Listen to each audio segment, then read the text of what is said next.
30-40 ವರ್ಷದಿಂದ ಸುಮಾರು 300ಕ್ಕೂ ಅಧಿಕ ಸಿನಿಮಾಗಳಲ್ಲಿ ನಟಿಸಿರ್ತಕ್ಕಂಥ ಅನಂತ್ ನಾಗ್ ಸರ್, ನೀವು ಅವರು ಮಾಡ್ತಾ ಇರ್ತಕ್ಕಂಥ ಒಂದು ಸಂದರ್ಶನದಲ್ಲಿ ನಾನು ನೋಡಿದ್ದು, ನಾನು ಇಲ್ಲಿವರೆಗೂ ಇಂಡಿಯಾದಲ್ಲಿ ಈ ರೀತಿಯಾದಂಥ ಒಂದು ಬ್ರಿಲಿಯಂಟ್ ಸ್ಕ್ರಿಪ್ಟ್ನ, ನರೇಷನ್ನ, ಈ ಥರ ಒಂದು ಸಿನಿಮಾನ, ಈ ಥರ ಪಾತ್ರಗಳನ್ನ ನಾನು ನೋಡೇ ಇಲ್ಲ ಅಂತಂದರು.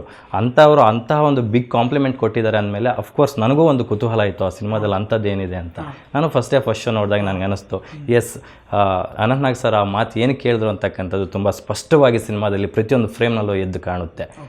ಇಲ್ಲ, ಅವ್ರು ಮಾತು ಹೇಳಿದಾಗ ನನಗೊಂದು ಕಡೆ ಖುಷಿ, ಇನ್ನೊಂದು ಕಡೆ ಭಯ. ಯಾಕೆಂದರೆ ಈಗ ಅವರು ಅಷ್ಟರ ಮಟ್ಟಿಗೆ ತೊಗೊಂಡ್ಬಿಟ್ಟಿದ್ದಾರೆ. ಅಕಸ್ಮಾತ್ ಸಿನಿಮಾ ನಾಳೆ ಥಿಯೇಟ್ರಿಗೆ ಬಂದಾದಮೇಲೆ ಜನ ನೋಡಿ ಹೇಗೆ ಅನ್ಕೋತಾರೆ ಅನ್ನೋ ಒಂದು ಟೆನ್ಷನ್ ಇತ್ತು. ಬಟ್ ಅವ್ರು ಹೇಳಬೇಕಾದ್ರೆ ಅದರಲ್ಲೊಂದು ನಿಜ ಇದೆ.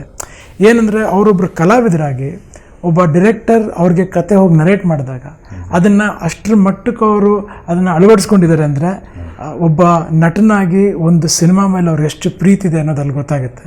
ಸೊ ಹಾಗಾಗಿ ಅದು ಬಂದು ಹೊಗಳಾಣಿಕೆ ಅಲ್ಲ, ಅದನ್ನು ಅವರು ಇಷ್ಟಪಟ್ಟು ಅವರು ಇನ್ವಾಲ್ವ್ಮೆಂಟ್ ತೊಗೊಂಡ್ರ ರೀತಿ ಇದೆಯಲ್ಲ, ಅದು ತುಂಬ ದೊಡ್ಡದು. ಸೊ ಅದು ಖುಷಿಯಾಗುತ್ತೆ ಒಂದು ಕಡೆ.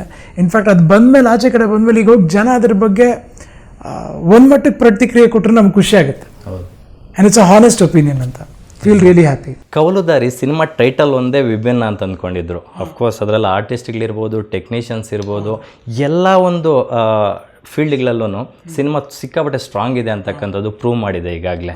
ಸೊ ನಿಮ್ಮ ಪ್ರೊಡಕ್ಷನ್ ವ್ಯಾಲ್ಯೂಸು ಪ್ರತಿಯೊಂದು ಫ್ರೇಮಲ್ಲೂ ಎದ್ದು ಕಾಣುತ್ತೆ. ಸೊ ಇಂಟರ್ನ್ಯಾಷನಲ್ ಲೆವೆಲಲ್ಲಿ ಆರ್ಕೆಸ್ಟ್ರಾ ಎಲ್ಲ ಮಾಡಿಸಿದ್ದೀರಾ. ಸೊ ಅದರ ಒಂದು ಎಫೆಕ್ಟ್ ನಮಗೆ ಆ ಸೌಂಡ್ಸ್ ಕೇಳಿದಾಗ ಗೊತ್ತಾಗ್ತದೆ. ಹೇಳ್ತೀನಲ್ಲ, ಈಗ ಇದಿಷ್ಟು ಎಫರ್ಟ್ ಬಂದು ಪಿಕ್ಚರ್ ಟೆಕ್ನಿಷಿಯನ್ಸ್ಗಳಿಗೆ ಹೋಗ್ಬೇಕು. ಯಾಕೆಂದರೆ ನಾನು ಲಾಸ್ಟ್ ಟೈಮ್ ಚರಣ್ನ ಕೂಡ ಒಂದು ನಾವು ಟಾಕ್ ಶೋ ಅಂತ ಮಾಡಿದ್ವಿ. ನಾವು ಏನಕ್ಕೆ ಮಾಡಿದ್ದು ಅಂದರೆ ಅದು ಬಂದು ನಮ್ಮ ಇಂಟ್ರ್ಯಾಕ್ಷನಲ್ಲಿ ಒಂದು ಪಬ್ಲಿಸಿಟಿ ಆಗುತ್ತೆ, ಕರೆಕ್ಟ್ ಇಲ್ಲ ಅಂತ ಹೇಳ್ತಿಲ್ಲ. But above all that cinema ಬಗ್ಗೆ ಏನೇನು ಆಗೋಗಳ ಬಗ್ಗೆ, ಅಂದರೆ ಹೇಗೆ ಅವರು ಎಫರ್ಟ್ ಹಾಕಿರ್ತಾರೆ ಅನ್ನೋದ್ರ ಬಗ್ಗೆ ಎಕ್ಸ್ಪೋಸ್ ಮಾಡಬೇಕು ಅಂತ ನಾನು ಅದ್ರ ಮಾತಾಡಿದ್ದು. ಸೊ ಅದ್ರಲ್ಲಿ ಹೇಳಿದೆ ನಾನು, ಅವ್ರಿಗೆ ನಾವು ಒಂದು ಫೀಸ್ ಅಂತ ಕೊಟ್ಟಿದ್ವಿ ಅಷ್ಟೇ, ಯಾರಿಗೆ, ಮ್ಯೂಸಿಕ್ ಡೈರೆಕ್ಟ್ರಿಗೆ. ಬಟ್ ಅಬ್ರಾಡ್ ಹೋಗಿ ಮಾಡಿಸಿದ್ದು ಅವ್ರ ಓನ್ ಪ್ಯಾಷನ್. ಅವ್ರ ಜೋಬ್ ಒಳಬೇಕಾಗಿದ್ದ ದುಡ್ಡನ್ನ ಸಿನಿಮಾ ಮೇಲೆ ಹಾಕಿದ್ರು.